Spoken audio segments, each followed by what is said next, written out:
Boa noite, amigos. Boa noite, amigos que acompanham o canal Qual a Pauta. Hoje nós temos a honra, um prazer enorme de estarmos aqui conversando com o Thomas Juliano, que ele é licenciado em História pela PUC do Rio Grande do Sul e ministra vários cursos, sobre os grandes pensadores e autores do país, como Joaquim Nabuco, Machado de Assis. Ele faz esse trabalho de resgate desses grandes nomes. Ele mantém o site historiaexpressa.com.br, faz conferências e dá palestras, mas ele vem a Fortaleza no próximo dia 8 de agosto para lançar o livro Desconstruindo Paulo Freire. Boa noite, Thomas. Seja muito bem-vindo ao canal. Muito obrigado, boa noite a vocês, boa noite ao público de vocês. É um prazer estar aqui. Thomas, o livro, na verdade, eu queria que você falasse um pouco para a gente, mas o livro parece ser um desdobramento do curso que você deu, do mesmo nome, Desconstruindo Paulo Freire, mas que, de certa forma, o curso, você começou a pesquisar sobre Paulo Freire, ler Paulo Freire, e os teus trabalhos foram tomando outros rumos, e aí você teve a ideia de voltar e fazer algo mais específico, já que o teu campo de trabalho estava tocando um universo mais abrangente da educação brasileira.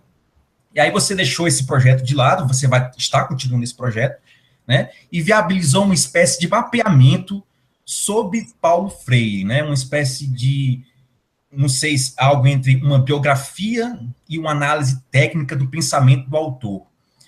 Então, a primeira pergunta que eu te faço é exatamente essa. A tua obra fica mesmo entre uma espécie de, um mapeamento, podemos dizer assim, do pensamento do Paulo Freire? Perfeito. Bom, para poder responder com a qualidade necessária essa pergunta, eu preciso retomar a questão do próprio curso dentro desse processo, o convite que recebi para escrever um livro sobre Paulo Freire e como essa obra surgiu. O que aconteceu? Pela formação universitária, eu até brinco, e é uma brincadeira com um grande fundo de verdade, de que sou historiador, sou professor de história, apesar da PUC. Então, apesar da PUC, sou um professor de história e me constituí, tenho me constituído e espero que me constituir cada vez mais um historiador. Nesse sentido, o que acontece? As cadeiras de pedagogia e todas as práticas de educação, elas exigem com que você tenha uma leitura, mas uma leitura à luz de extratos que eles fornecem sobre os pedagogos de suas referências, que na sua maior parte são socioconstrutivistas, tendo destaque Paulo Freire. Nesse sentido, ao contrário, vou chamar assim, de uma regra quase que geral da academia brasileira como um todo, não quero ser generalista, mas pela minha própria experiência, que ela não se encerrou com a minha graduação, continuo tendo experiência universitária, eu noto com que as pessoas leem sempre o polígrafo, o extrato do autor. O que eu fiz? Eu fui atrás de Paulo Freire, comprei seus livros e pensei assim, pois bem, eu vou entendê-lo, para que eu possa, de alguma maneira, criticá-lo ou até mesmo aceitar o próprio ato dele ser o nosso patrono. Acontece que, diferente da maior parte dos brasileiros praticantes, eu, antes de criticar ou tomar qualquer posição, independente de quem seja Paulo Freire, seja quem for, seja Machado de Assis, eu primeiro tenho que mergulhar nas obras, tenho que analisar aquilo ali antes de ter uma opinião. Opinião é um processo final de uma constituição de ensino. Nesse sentido, então, eu fiz, eu vou dizer assim, esse esforço intelectual com Paulo Freire. Ocorre que, para minha surpresa, Paulo Freire é um autor pior do que eu imaginava. Pior, inclusive, no sentido moral. Não só no sentido estilístico, não só nessas questões, mas principalmente no sentido moral. Paulo Freire, e eu falo isso não para brincar de o reacionário, mas Paulo Freire, sim, ele foi e ele é, pedagogicamente, já que, não posso dizer no presente, já que a sua obra continua viva e sendo disseminada, um autor que fez apologia a genocídio. Isto posto, o que aconteceu? Eu pensei assim, pois bem, talvez eu faça alguma coisa sobre Paulo Freire. E o que me estimulou a lançar o curso na época? que a boa parte da crítica em cima das obras de Paulo Freire e do próprio ato de Paulo Freire ser o nosso patrono eram muito ruins. Eram críticas que não agregavam no próprio debate, porque não leram as suas próprias obras e partiam sempre para aquela ojeriza ao simples ato de Paulo Freire ser de esquerda. O que eu quero dizer com o simples ato de Paulo Freire ter sido de esquerda? É que isso, eu vou dizer assim, dialeticamente, é uma ferramenta muito ruim para um debate. Ou seja, o melhor é você desqualificar o próprio autor à luz dos seus próprios textos, você demonstrar que você conhece aquele pensamento e, a partir desse conhecimento, você demonstrar os motivos do ato de Paulo Freire ser um patrono insuficiente para a história do Brasil, para dizer o mínimo. Nesse sentido, então, acompanhando as iniciativas em torno de Paulo Freire, eu vi que elas eram ruins, o que é um grande motivo de tristeza na época, porque assim, o Brasil teve uma tradição de críticos de Paulo Freire, como, por exemplo, o próprio Dom Lourenço de Almeida Prado, o próprio João Camilo de Oliveira Torres, o próprio Gilberto Freire, homens que criticaram Paulo Freire, quando Paulo Freire ainda era, vamos chamar assim, um pedagogo incipiente. Nesse sentido, então, lancei o curso, e para minha surpresa, o curso teve uma adesão gigantesca. Tendo essa adesão, eu vi que havia, então, uma demanda reprimida em cima de Paulo Freire. Lancei os cursos. A partir desse ato dos cursos, das aulas e etc., eu recebi um convite para lançar um livro sobre Paulo Freire, e aí, como bem colocaste, o livro acabou tomando outros formatos. Eu acabei desenvolvendo pesquisas que começaram a tocar muito na história da educação, Ministério da Educação, os problemas da relação Estado e educação, Ministério da Educação, enfim, questões que antecedem Paulo Freire. Nesse sentido, eu desisti de escrever um livro sobre Paulo Freire, só que a demanda reprimida, ela continua existindo. Dessa forma, eu pensei assim, pois bem, eu vou escrever algo só sobre Paulo Freire.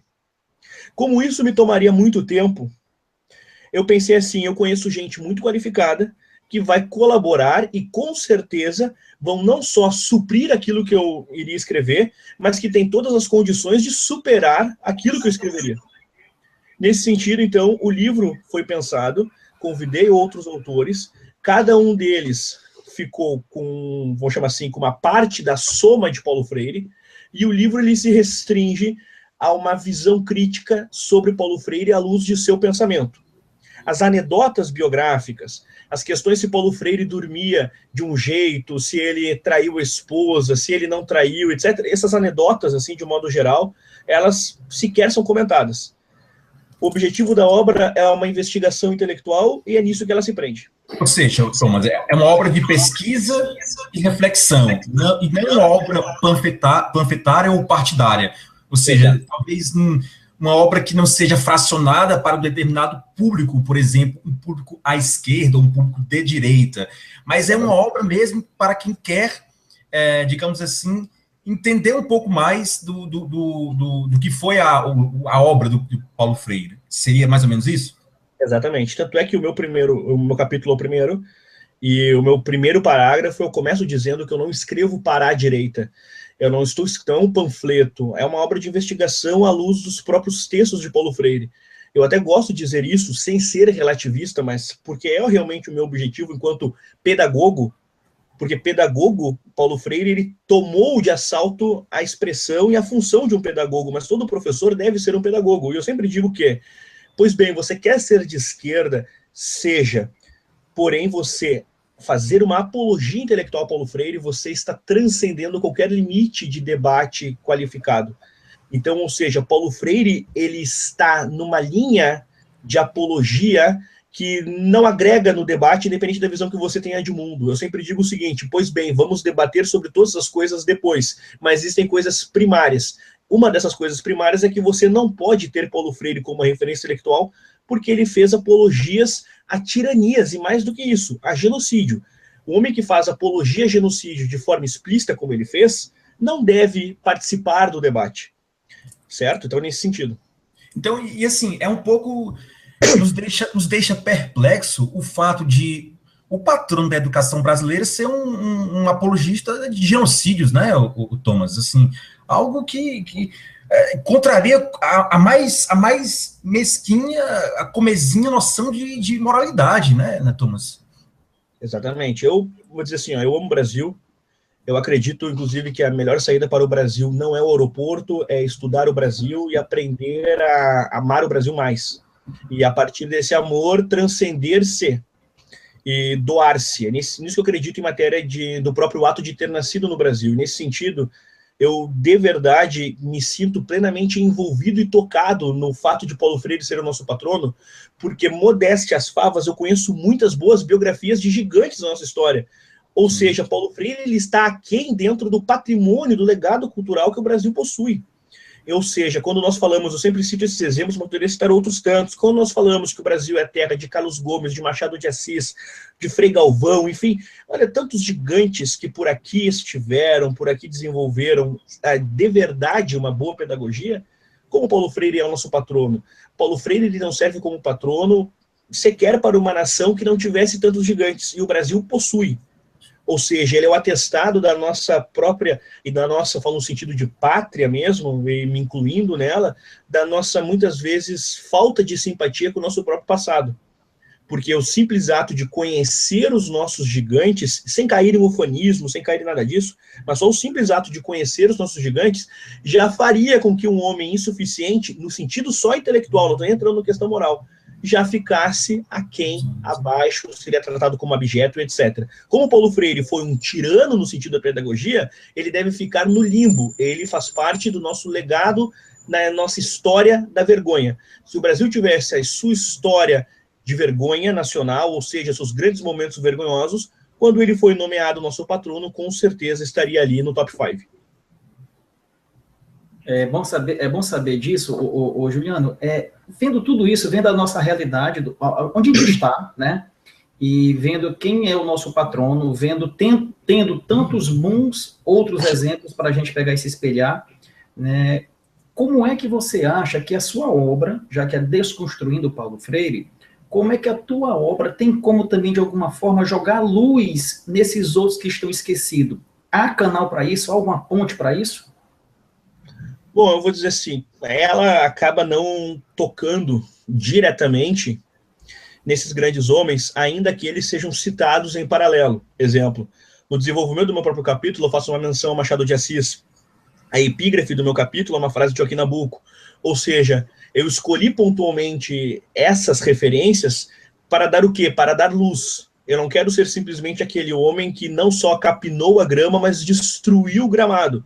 Eu quero fazer o quê? Pois bem, estou desmatando, mas no Brasil há como você ter outras âncoras e não ser essa âncora Paulo Freire. Então, o que acontece? A obra, ela toca na demanda reprimida, que é compreender Paulo Freire à luz de Paulo Freire. Ela não toca, vou chamar assim, em uma outra demanda, que é uma demanda ainda mais grave, que é a demanda do brasileiro de conhecer a sua própria história.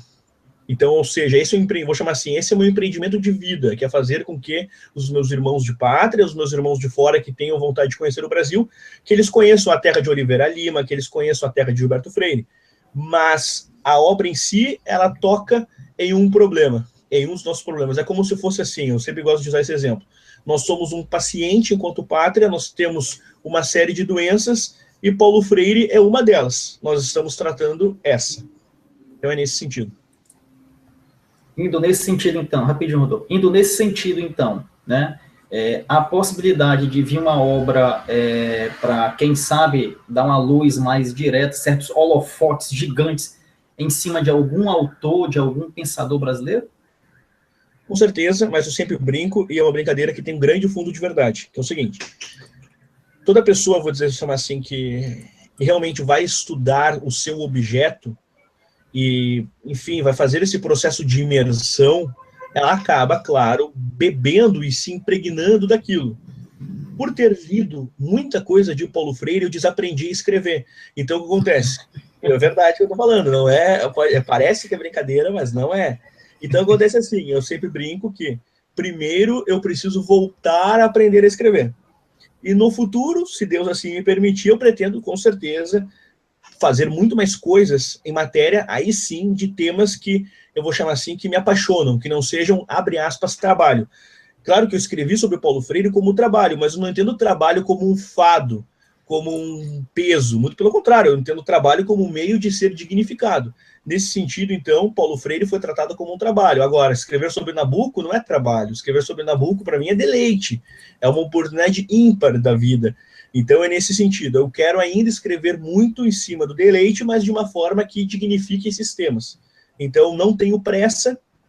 Eu, nesse momento, eu vou chamar assim, tenho outros projetos já mais ou menos encaminhados, tenho as minhas aulas, tenho, enfim, uma série de coisas, tenho mais, vou chamar assim, eu tenho mais projetos do que tempo, e nesse sentido, então, tenho me desenvolvido dessa forma. Espero, claro, volto a frisar, fazer muito mais, não só porque quero fazer nesse afã, nessa ânsia quase que verborrágica, não por isso, mas porque eu entendo que há uma demanda, e eu tenho estudado e me dedico já há algum tempo para fazer com que essa demanda diminua dentro daquilo que mais ou menos eu posso colaborar.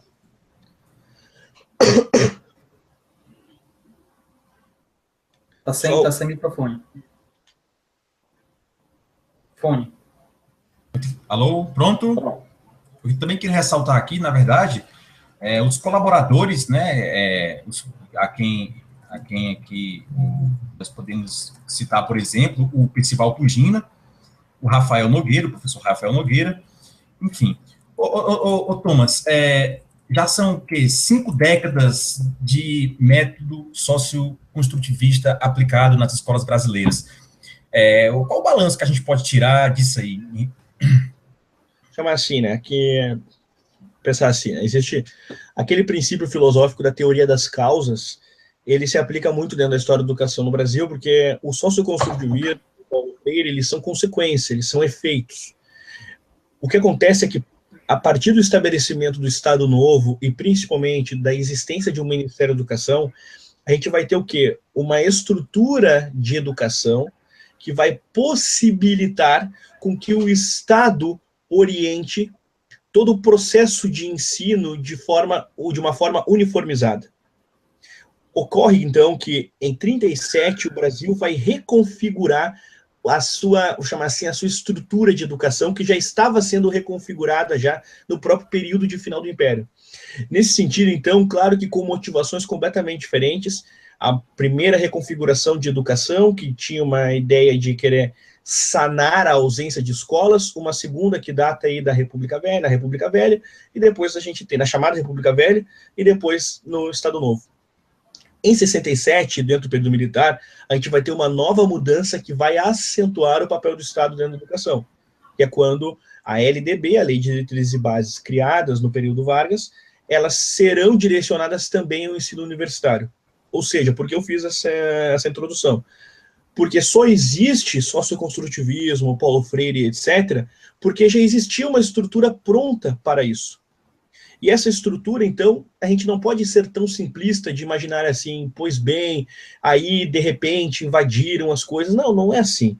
As coisas já estavam colocadas e você não precisa fazer muita força. É claro que há todo um processo de doutrinação e etc., mas esse processo ele só existe sem precisar ter tanta força, porque uma estrutura já estava ali bem colocada. Quando você tem um Ministério da Educação, um Estado tão íntimo, por exemplo, no direcionamento de pautas, aquilo que hoje, a partir da década de 90, na verdade, mas hoje se acentuou, que são as competências de educação, tudo isso já estava ou estabelecido ou pré-estabelecido em períodos anteriores, o que a gente vai ter? A gente vai ter essa relação simétrica. Essa relação simétrica permite com que você tenha um governo X e esse governo X direcione o estudo como ele bem entender. Uma outra questão só é que, por exemplo, Paulo Freire, ele foi afastado do Brasil, ele passou pelo exílio no período militar, ele volta como herói, e ele já volta desfrutando de todas as benesses de um herói. E, então, isso é anterior à figura mítica de Paulo Freire, que muitas vezes é tratado quase como um sinônimo de São Francisco de Assis, isso não é exagero. Ele era tratado dessa forma já em seu tempo em vida, e nesse período com que ele volta para o Brasil. Então, assim, o Paulo Freire que assina a ata de fundação do PT, o Paulo Freire que morre na década de 90, o Paulo Freire que hoje a gente vê ser disseminado do jeito que a gente vê, ele foi também gestado dentro de um imaginário, dentro de uma própria construção de imagens. Ele participava de programas de TV, etc, etc, etc. O que acontece com isso? É que ele já, no seu próprio tempo, ele não foi desqualificado do jeito que deveria ter sido. Eu falo de verdade que assim, eu li muita biografia e muita bibliografia crítica a Paulo Freire. E dentro desses trabalhos, muitas vezes os pontos nevrálgicos não foram citados, como, por exemplo, essas apologias que eu citei. Ele nunca se retratou, né, Thomas? Ele nunca se retratou em relação ele em morreu. vida, né?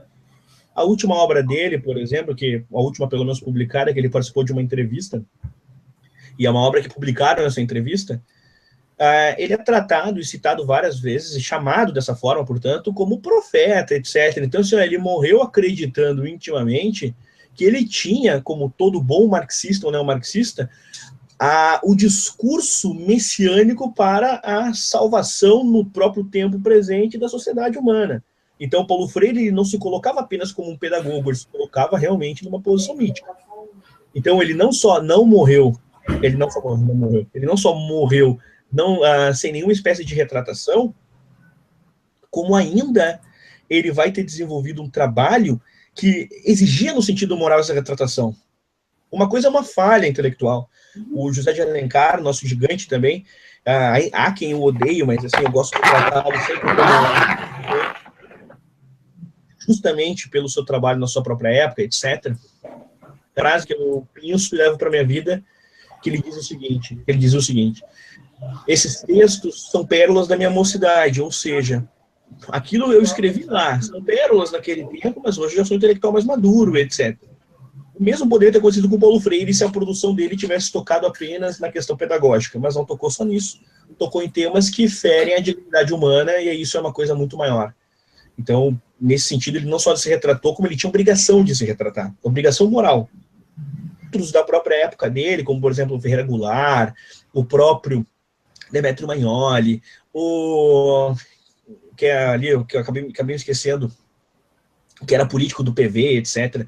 Também, enfim, vários se retrataram ao longo vou chamar assim, das décadas posteriores ao período militar. Vários se retrataram, dizendo assim, lá minhas motivações eram tais, hoje já não são mais assim, eu vejo diferente, etc.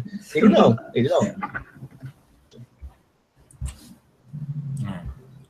Natan?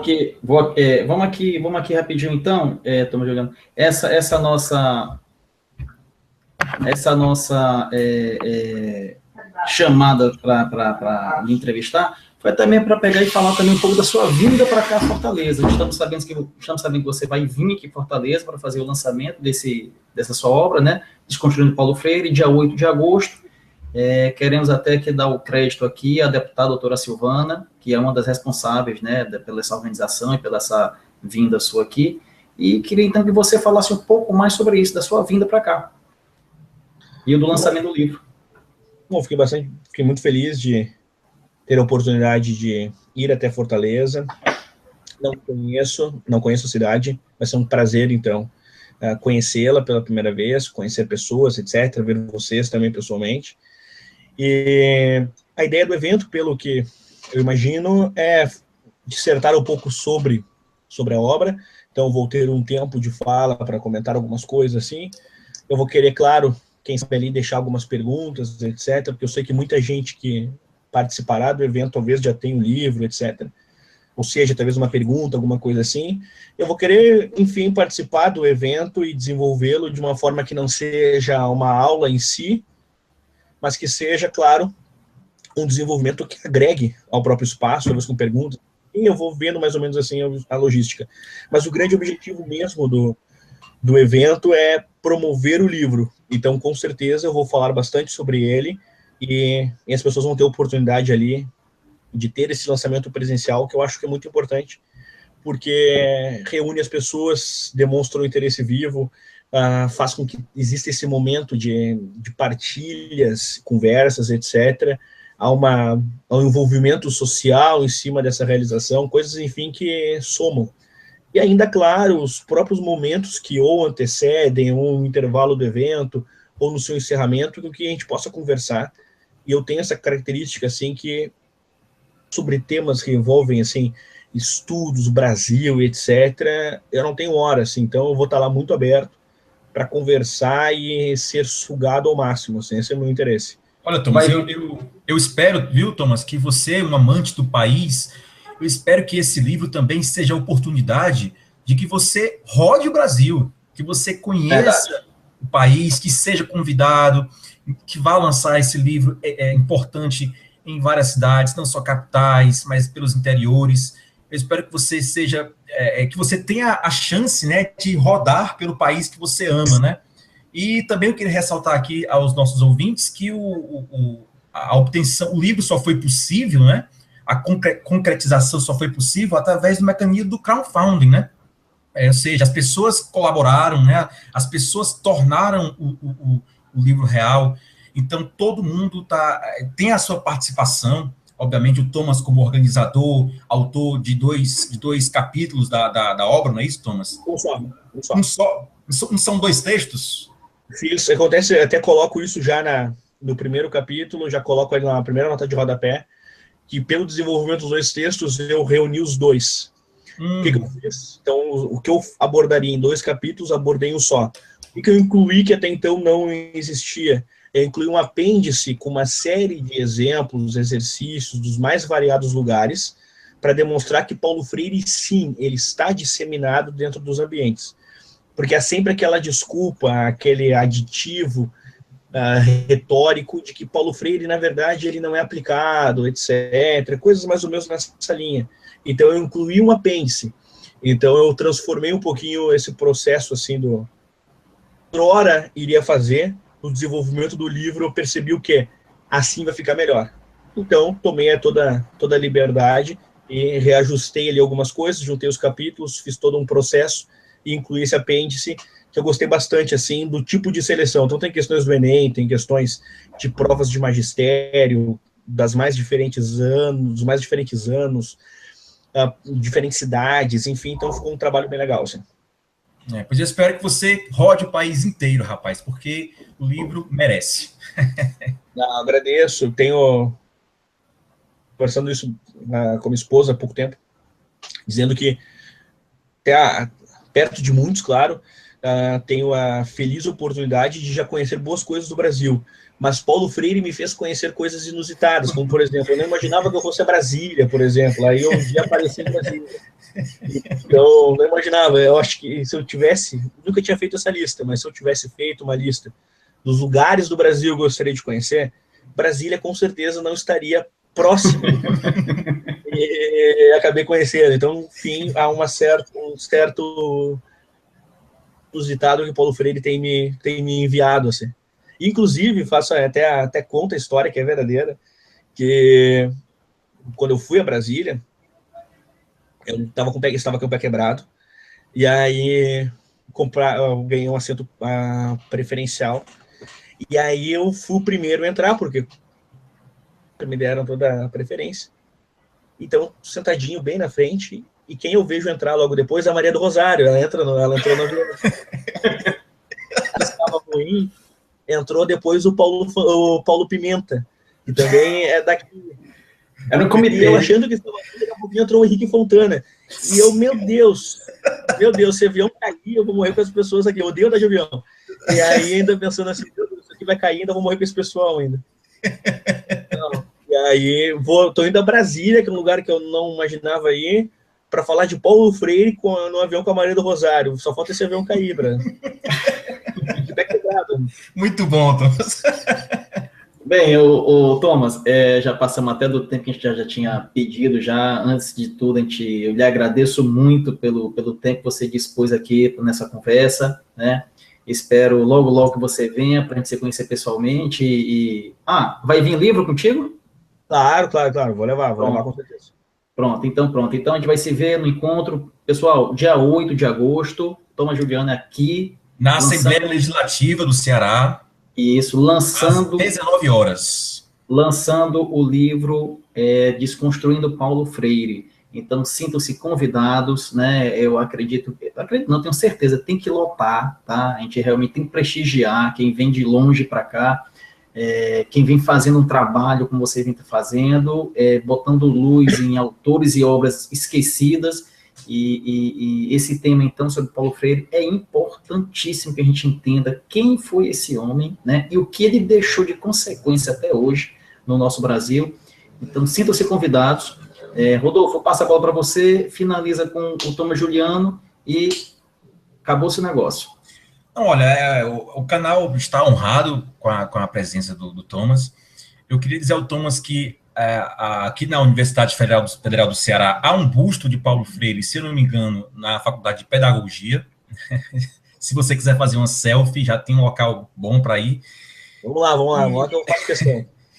E nós estamos ansiosos para te receber aqui em Fortaleza. Eu espero que as pessoas compareçam, que tirem suas dúvidas, que conversem com você nos corredores, que é mais importante ainda. Puxa o Thomas, conversa, tira dúvida, pede indicação de livro. Enfim, a gente tem que divulgar quem faz trabalho honesto, quem trabalha sério, entendeu? Você é um deles. E assim, a gente se sente muito honrado. E eu queria que você passar a bola para você finalizar este hangout.